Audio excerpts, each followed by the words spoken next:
ኦርላንዲኒ ራሱን ገደለ። ሮም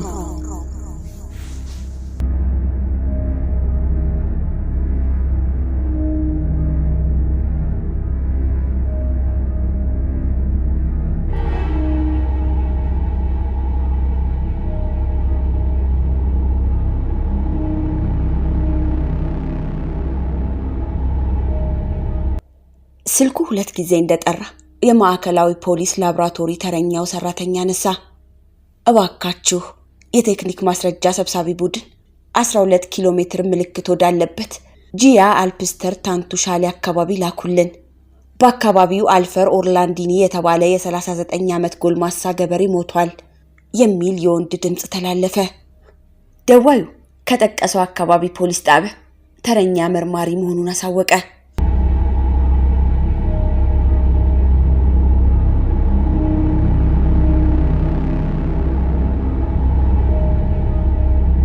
ሶስት የላብራቶሪ ሰራተኞች መኪናቸው ውስጥ ገብተው ወደ ተባለው አቅጣጫ በረሩ። ከዋናው መንገድ 12 ኪሎ ሜትር ምልክት ያለበት ጋር ሲደርሱ መኪናቸውን አቆሙ። የቴክኒክ ማስረጃ መሰብሰቢያ መሳሪያቸውን በመያዝ አስከሬኑ የሚገኝበት ቦታ ድረስ በእግር ተጓዙ። መንገድ ዳር ቆሞ የሚጠብቁ ነዋሪዎች ተቀበሏቸውና ወደ ገበሬው ቤት በሚወስደው ቀጭን መተላለፊያ መሯቸው። ግቢ ውስጥ ገብተው ወደ ጓሮ ሲዞሩ የከብቶች ጋጣ ስር የወደቀውን አስከሬን አገኙት። የመንደሩ ሐኪም የሞት ማረጋገጫ ሰርተፊኬት በማዘጋጀት ላይ ነው። ሁለት ፖሊሶች በአስከሬኑ ግራና ቀኝ ቆመዋል። ስለ ኦርላንዲኒ አሟሟት ለማወቅ በጉጉት በሚጠባበቁት የአካባቢው ነዋሪዎችና በእንባ እየታጠበች ስቅስቅ ብላ በምታለቅሰው የሟች ባለቤት እንደተከበበ ነበር። ኦርላንዲኒ የሞተው በመታነቅ ምክንያት አየር በማጣቱ እንደሆነ ሐኪሙ ገለጹ።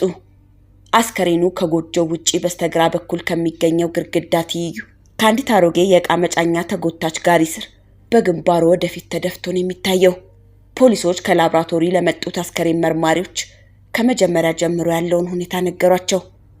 አስከሬኑ በቀጭን ገመድ አንገቱ ላይና ከጋሪው ጋር በሌላው ወገን ጫፍ ታስሮ በመንጠልጠል በአውራ ጣቶቹ መሬት ይዞ ከተረከዙ 16 ኢንች ያህል ተከፍቶ ይገኛል። ስራ ያጎሳቆለውን የስራ ቱታውን እንደለበሰ ነው። ማንም ሰው ሁኔታውን በማየት አሟሟቱ ራሱን በራሱ ማጥፋቱ እንደሆነ በማያጠራጥር ሁኔታ ይስማማል። ኦርላንዲኒ በማይድን የአእምሮ በሽታና በሚጥል በሽታ ስለሚሰቃይ በአካባቢው የአእምሮ ሐኪም ተመርምሮ ማረጋገጫ የተሰጠ መሆኑን ነገሯቸው። ምክንያቱም ባይናገርም ይህንን ኑሮ ብዬ ከምኖር ብሞት ይሻለኛል እያለ በማማረር ለባለቤቱ ዘወትር ይነግራት እንደነበር እርሷም ጎረቤቶቹም ተናገሩ። ከአካባቢው ራቅ ብለው ለሚገኙት እናቱ ይህንኑ በማስመልከት ደብዳቤ እንደጻፈላቸው ተናገሩ። ሞቱን ሰምተው ለማየት የመጡት አሮጊት ይህ ሁኔታ የአእምሮ ሐኪም ማረጋገጫና የሚስቱ ትረካ ኦርላንዲኒ ራሱን በራሱ እንደገደለ እንደሚያምኑ በአካባቢው ያሉት ሰዎች ተናገሩ። የምርመራ ቡድኑ ስለ አሟሟቱ ዝርዝር ሁኔታ የሚያስረዳ ማስረጃ ለማግኘት ፎቶግራፍ ማንሳታቸውን ቀጠሉ። ምንም እንኳን ከአካባቢው ሁኔታ በተገኘው ማስረጃ መሰረት ኦርላንዲኒ ራሱን በራሱ አጥፍቷል ብለው በአካባቢ የነበሩ ሰዎች ሁሉ ቢያምኑም ለሞቱ የተመረጠው ስፍራና የአውራ ጣቶቹ መሬት መንካት ግን ለፖሊስ አንድ ጥርጣሬ ፈጥሮላቸዋል። ኦርላንዲኒ ራሱን በራሱ ገድሏል የሚለውን ህሊናቸው ሊቀበል አልቻለም። ኦርላንዲኒ ህይወቱን በገዛ እጁ ማጥፋት ቢወስን በአካባቢው በሚገኘው ጫካ ውስጥ ራሱን ዛፍ ላይ ሰቅሎ መሞት ሲችል ለምን ጋሪውን መረጠ? ምናልባትም አስከሬኑ በአላፊ አግዳሚ ሰዎች እንዲታይ ካልፈለገም የከብቶቹን ጋጥ በመዝጋት ራሱን መስቀል ሲችል ለምን ለመንጠልጠል ብቁ ከፍታ በሌለበት ከጋሪው ስር ራሱ ላይ ችግር ፈጥሮ መሰቀል ፈለገ? የሚሉ ጥያቄዎች ተነሱ። ጥርጣሬያቸው እየጎላ መጣ።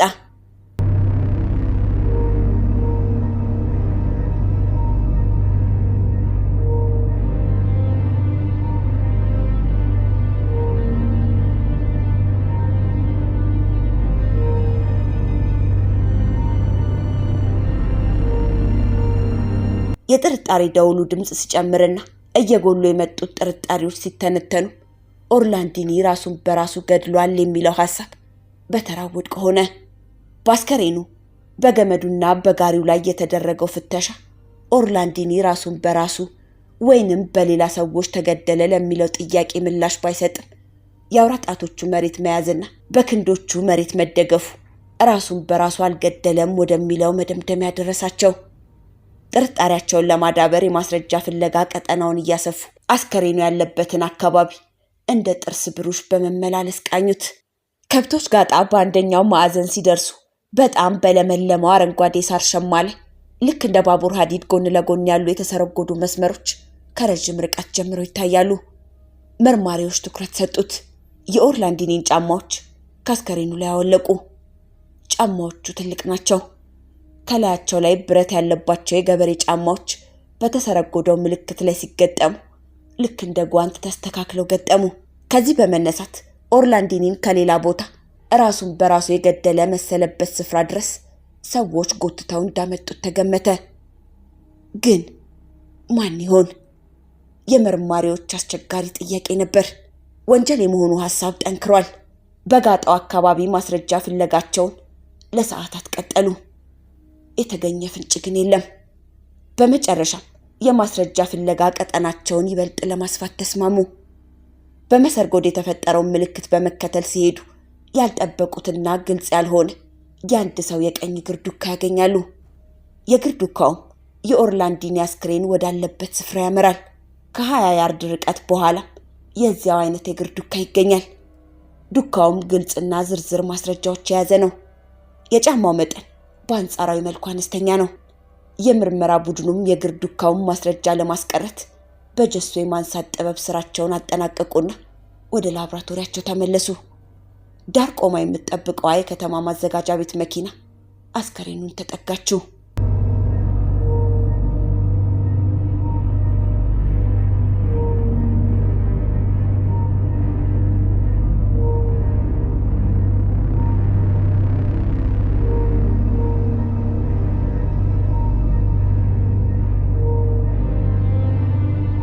የክትትሉ ሁለተኛ ክፍል ተጀመረ።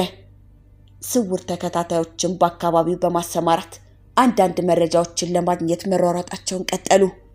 የኦርላንዲኒ ባለቤት ከጎረቤት ወጣት ጋር ተማግጥ ነበር የሚል ወሬ ለመርማሪዎች ሽው ይላቸዋል። ይችን ፍንጭ በመያዝ ምናልባት ለወንጀሉ ድርጊት ኃላፊ ሊሆን ይችላል በማለት ወጣቱን ከኦርላንዲኒ ባለቤት ጋር ስላለው ግንኙነት ይጠይቁታል። ምንም ግንኙነት እንደሌለው ያስረዳል። ወደ መኖሪያ ቤቱ ሄደው ያሉትን ጫማዎች እንዲያሳያቸው ሲጠይቁ ጫማዎቹን አቀረበላቸው። ከወንጀሉ ስፍራ ከተገኘው ዱካ ጋር የሚመሳሰል ጫማ ግን አላገኙም።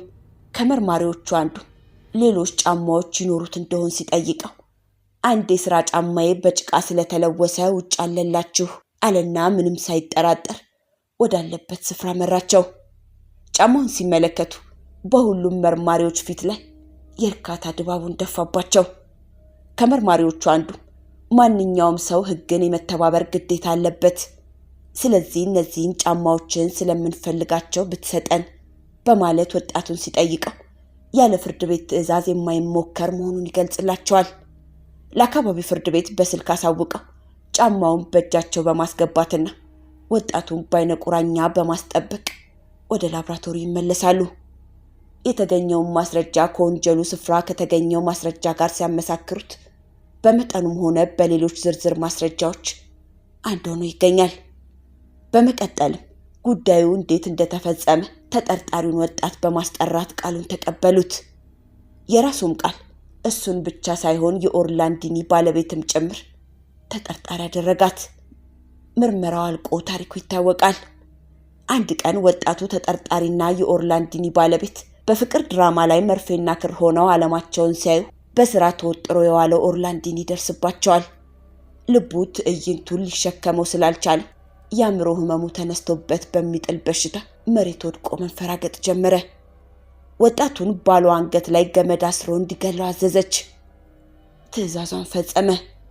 አመሻሽ ላይ የኦርላንዲኒን አስከሬን ለሁለት ተሸክመው እየጎተቱት ወስደው ኦርላንዲኒ ራሱን በራሱ እንደገደለ በማስመሰል ገመዱን ጋሪ ብረት ላይ አስረው ማዘጋጀታቸውን ሁለቱም በሰጡት የእምነት ቃል አረጋገጡ።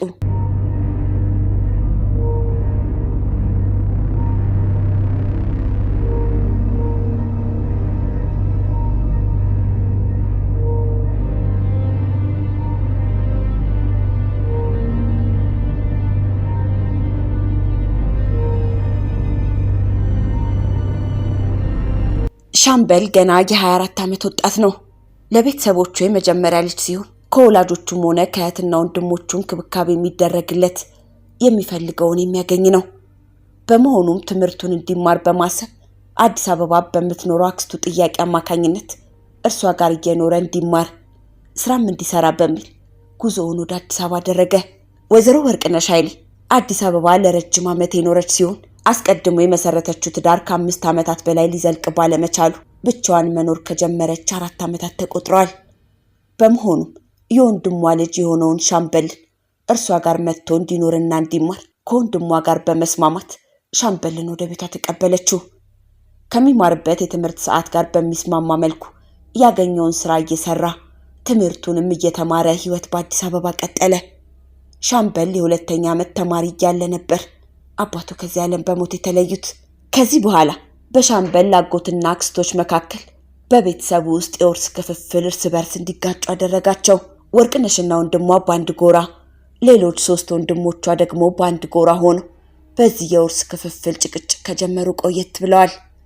በዚህ ምክንያት በሻምበልና በወርቅነሽ መካከል የነበረው ግንኙነት እክል እየገጠመው መጣ።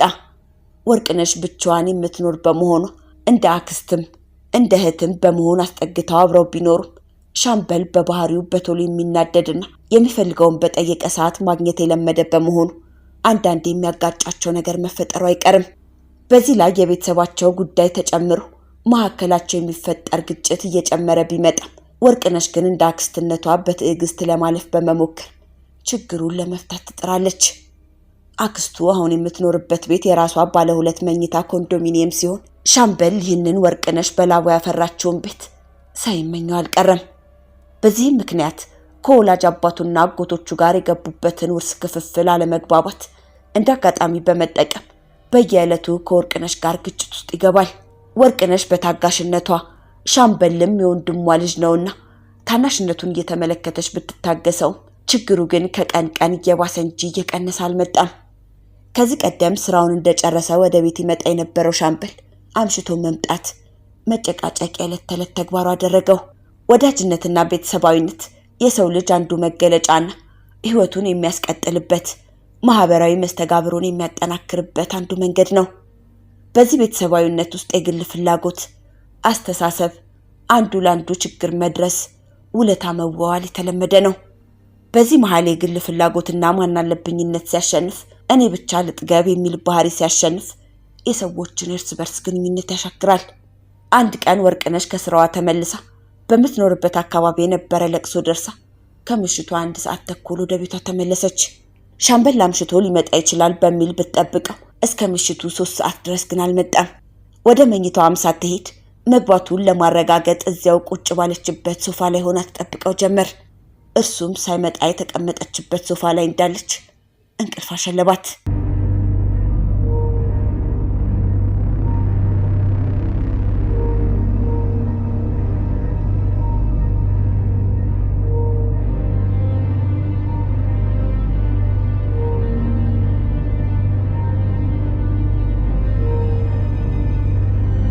ከምሽቱ 4 ሰዓት ተኩል አካባቢ የቤቱ በር በኃይል ሲንኳኳ ነበር ከእንቅልፏ የባነነችው።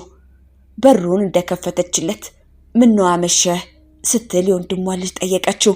ሻምበልም ምን አገባሽ በፈለኩበት ሰዓት ብገባ የሚል ምላሽ ነበር የሰጣት። እሷም ለወደፊት ደውሎ እንዲነግራት በማሳሰብ ወደ መኝታ አመራች። ነገር ግን ንትርኩ በዚህ ብቻ አላበቃም። ሻምበል ይህ ቤት ያንቺ ብቻ አይደለም የአባቴም ጭምር ነው የሚል ንግግር ጀመረ። ወርቅነሽ ከዚህ ቀደም በቤቷ ዙሪያ ተደጋጋሚ ጥያቄዎችን ያነሳላት እንደነበር በማስታወስ ነገር ግን ይህ ንግግር ፍጹም ያልጠበቀችው በመሆኑ ከክፍሏ መለስ ብላ ለማስረዳት ሞከረች። ወርቅነሽና ባለቤቷ ከመጋባታቸው በፊት ለ3 ዓመታት ያህል በአረብ ሀገር ቆይታ ባጠራቀመችው ገንዘብ የሰራችው የራሷ ላብ እንደሆነ በማስረዳት ንግግራቸው ወደ አለመግባባት ተቀየረ። ድምጻቸው ከፍ እያለ የሁለቱም ድምጽ እየተሰማ ባለበት ሁኔታ ግን በመሃል ጫጫታው በሙሉ ረገብ አለ። ሻምበል ራሱ በፈጠረው ንትርክ ከአክስቱ ጋር ያሳለፈውን ጊዜ የነበራትን ደግነት ሳይሆን ያፈራችውን ንብረት ተመኝቶ በንግግራቸው መሃል አንገቷን አንቆ በመያዝ በዚያ ምሽት በቤቷ ውስጥ ህይወቷን እንድታጣ አደረጋት። ከዚያ ቀን በኋላ ወርቅነሽን ያያት ሰው አልነበረም። አንድ ቀን፣ 2 ቀን እያለ 3ኛው ቀን ግን አንድ የወርቅነሽ ጎረቤት ወደ ቤት መታ ብትጣራ ሰው ለመጠየቅ ክፍለ ሀገር ሄዳለች በሚል መለሳት። በዚህ ውስጥ የሻምበል ከቤት አለመውጣትና የወርቅነሽ ስልክ አለመስራት ያጠራጠራቸው ጎረቤት በድንገት አንድ ፍጹም ያልጠበቁትን ፍንጭ አገኙ። ይሄውም አንድ የደም እንጥብጣቢ በጋራ መኖሪያ ህንጻው ላይ ማየታቸው ነበር። የደምን ኮቴና እንጥብጣቢ በጥንቃቄ ተከትለው ሲሄዱ ጉዳዩ ባላሰቡት መልኩ ወደ ወይዘሮ ወርቅነሽ ቤት አመራቸው። ጉዳዩ ያልጣማቸው ጎረቤቶቿ ወደ አካባቢው ፖሊስ ሄደው ሪፖርት በማድረግ እንዲጣራላቸው አመለከቱ። ፖሊስም በደረሰው መረጃ ጠፋች ወደ ተባለችው እንስት ቤት በመሄድ ፍተሻ ለማድረግ ሞከረ። በቤት ውስጥ የደም ነጠብጣብ፣ ደም የተጠረገበት ልብስና አብሯት የሚኖረውም ተጠርጣሪ ሻምበልንም አገኙት። ቀጣዩ ስራ የነበረው ተጠርጣሪውን ወደ ፖሊስ ጣቢያ በመውሰድ ቃሉን መቀበልና በመኖሪያ ቤት ውስጥ ተጨማሪ ፍተሻዎችን ማድረግ ነበር። ተጠርጣሪው የአባቱ እህት የሆነችውን ወይዘሮ ወርቅነሽን እንደገደላት አምኗል። ነገር ግን ፖሊስ አስከሬኑን አላገኘም። ይህም ተጨማሪ ማጣራትን ይፈልግ ነበር።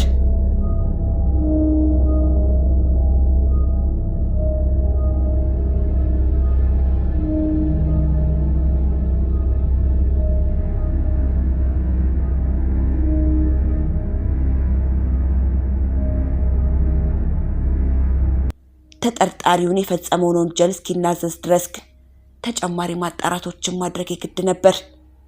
የምርመራ ቡድኑ ባደረገው ማጣራት እጅግ ከባድና አሰቃቂ የሆነውን የግድያ ወንጀል ከራሱ ወንጀሉን ከፈጸመው ሊያገኝ ችሏል።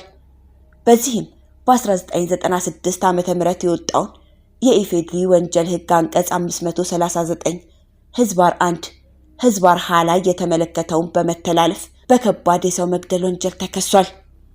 ፖሊስም መረጃው ደርሶ ተጠርጣሪውን በቁጥጥር ስር ካዋለ በኋላ የተለያዩ ማጣራቶችን አድርጓል።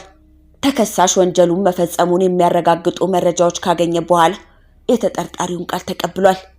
ተጠርጣሪው የሟችን አስከሬን የደበቀበትን ቦታ ከተናገረ በኋላ አስከሬኑን ለማግኘት ተጨማሪ ድጋፍ ያስፈልግ ነበር። በመሆኑም የምርመራ ቡድኑ ከእሳትና ድንገተኛ አደጋ ባለሙያዎች እንዲሁም የውሃና ፍሳሽ ባለስልጣን ድጋፍ በመጠየቅ በቦታው ተገኝተው ለአስከሬኑ መገኘት ድጋፍ አድርገዋል። በዚህ ስራ የተሳተፉ የተቋማቱ ሰራተኞች በቦታው የተፈጠረውንና ያዩትን የምስክርነት ቃላቸውን እንዲሁ ሰጥተዋል። ነገር ግን አስከሬኑን ለማግኘት በተደረገው ጥረት መርማሪዎችም ሆኑ የእሳትና ድንገተኛ አደጋ ሰራተኞች እንዲሁም በአካባቢው የነበሩ ሰዎች የተመለከቱት ፍጹም አሰቃቂና ከሰውነት ተግባር የወጣ ነበር።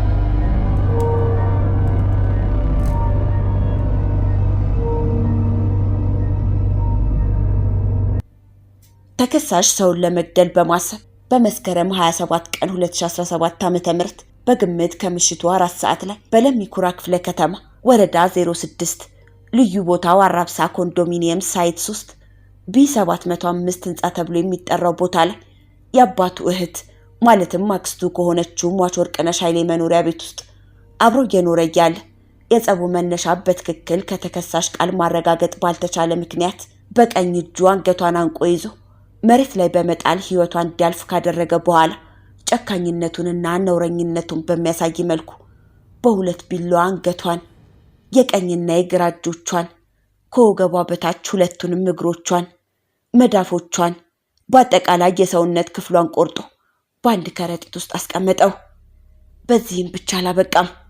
የቆራረጠውን የሟች የሰውነት ክፍሎች በፌስታል በመጠቅለል ከሚኖሩበት 7ኛ ፎቅ ተሸክሞ አውርዶ ከ3ኛ ፎቅ ወደ ህንጻው ስር ወርውሮ ከጣለው በኋላ ከአንገት በላይ የሟችን ፊትና ራስ ቅል፣ የግራ እግር፣ ከወገብ በታች ከጉልበት በላይና የቀኝ እግር መዳፍ በፌስታል በማድረግ በግቢው ውስጥ ለእርከን ግንባታ ተቆፍሮ በነበረ ጉድጓድ ውስጥ ቀብሮ አፈር ያለበሰው ሲሆን የሟችን የቀኝና የግራ እጆች፣ የቀኝ ታፋ፣ ከወገብ በታች ከጉልበት በላይ የቀኝና የግራ እግሮች፣ ከጉልበት በታች ከቁርጭምጭሚት በላይና የግራ እግር መዳፍ ደግሞ በግቢው ውስጥ ባለ የጋራ መጸዳጃ ቤት ውስጥ የከተተው ሲሆን በዚህም በእጅ በመታነቅ ምክንያት ህይወቷ እንዲያልፍ ያደረገ በመሆኑ በፈጸመው ከባድ የግድያ ወንጀል ተከሷል።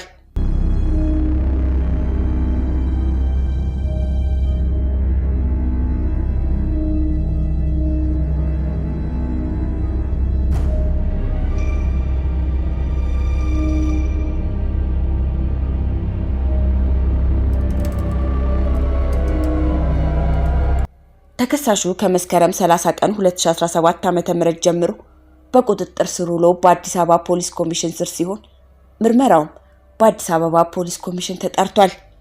አቃቤ ሕግም ክስ ከመሰረተ በኋላ ተጠርጣሪው በቁጥጥር ስር እንደዋለ ለመርማሪው በወንጀለኛ መቅጫ ሕግ ስነ ስርዓት ቁጥር 27 መሰረት ቃሉን ሊሰጥ ችሏል።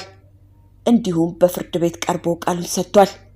አቃቤ ሕግ በአዲስ አበባ ፖሊስ ኮሚሽን ወንጀሉን ስለመፈጸሙ አምኖ የተከሳሽነት ቃሉን ለፖሊስ ሲሰጥ የሚያሳይ ተንቀሳቃሽ ምስል ማስረጃ ከመዝገቡ ጋር አያይዟል። ወንጀሉ መፈጸሙ ለፖሊስ መረጃ ከደረሰው በኋላ መረጃው በደረሰው ሰዓት በቦታው ተገኝቶ ለምርመራ ከወሰዳቸውና ከያዛቸው ልብሶች ለብሶት የተገኘው የሟች ደም የነካው ጅንስ ሱሪ በኤግዚቢትነት ተይዟል። አቃቤ ሕግ ክስ መስርቶ መረጃዎችን ማጠናከር ከጀመረ በኋላ ክሱን ያስረዱልኛል ያላቸውን ማስረጃዎች አሰባስቧል። ከተከሳሽና ከሟች ጋር ቅርበት ያላቸውን ቃል ከተቀበለ በኋላ የተፈጸመውን ወንጀል በተመለከተ በፍርድ ቤት ቀርበው ቃላቸውን እንዲሰጡ አቃቤ ሕግ 14 የሰው ምስክሮችን አቅርቧል። ለፍርድ ቤት ቀርበው የምስክርነት ቃላቸውን ከሰጡ ውስጥ የሟችን አስክሬን በመፈለግ ሂደት ውስጥ ተከሳሽ ከደበቀበት የኮንዶሚኒየሙ መጸዳጃ ቤት ለማውጣት ፖሊስ ኮሚሽኑ በጠየቀው እርዳታ በቦታው ተገኝተው የነበሩ የእሳትና ድንገተኛ አደጋ እንዲሁም ውሃና ፍሳሽ ሰራተኞች አስክሬን በማውጣት ሂደት የተመለከቱትን ቀርበው ቃላቸውን ሰጥተዋል። በሰነድ ማስረጃ የሟችን አሟሟት የሚያስረዳ የአስክሬን ምርመራ ውጤት ከቅዱስ ጳውሎስ ሆስፒታል ሚሊኒየም ሜዲካል ኮሌጅ የተላከ ሲሆን የአስክሬን የምርመራ ውጤት፣ የደም ምርመራ፣ የተከሳሽ ቃል ለፍርድ ቤት እንዲሁም ለፖሊስ መርማሪ በሰጠው ቃል ተያይዟል። ገላጭ ማስረጃ ተከሳሽ ወንጀሉን እንዴት አድርጎ እንደፈጸመ፣ ተከሳሽ ሟችን ገድሎ የቆራረጠበትን የሟች ቤት፣ 2 ቢላዋ፣ ቤቱን ያጸዳበት ጨርቅና የሰውነት ክፍሎች የጣለበትን ቦታ የከተተበት ሽንት ቤትና የፈጸመበትን ሁኔታ መርቶ ሲያሳይ በገላጭ ማስረጃ የተያያዘ ሲሆን የሟችን የተቆራረጠ የሰውነት ክፍሎች ሲገኙ የሚያሳይ ፎቶግራፍ እንደ ማስረጃነት ቀርቧል።